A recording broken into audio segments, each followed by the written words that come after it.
வணக்கம். ஒரு முக்கிய செய்தி. விமானம் விபத்துக்குள்ளானது. ஏர் இந்தியா விமானம் அகமதாபாத்தில் இருந்து லண்டன் புறப்பட்ட A171 பயணிகள் விமானம் விபத்துக்குள்ளானது. 1:17 மணிக்கு டேக் ஆஃப் செய்யப்பட்டது. 1:38 மணிக்கு எமர்ஜென்சி கால் வந்தது. பயணிகளுக்கு ஆபத்து நேரிடும் என எமர்ஜென்சி கால் மூலமாக செய்துள்ளனர். அதிகாரிகளுக்கு உடனே எல்லா பயணிகளையும் காப்பாற்ற வேண்டும் என துரிதத்துடன் செயல்படுவதற்கு முன்பே விமானம் தரையில் விழுந்து நொறுங்கி தீ விபத்து ஆனது.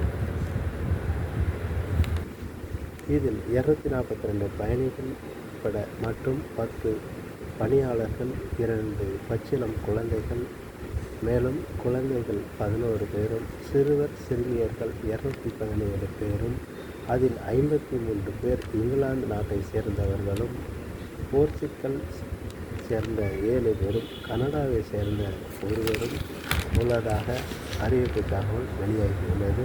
இன்னும் மீட்பு பணியில் ஈடுபட்டு கொண்டிருக்கிறார். முக்கிய செய்திகள் அடுத்தாக வரும்.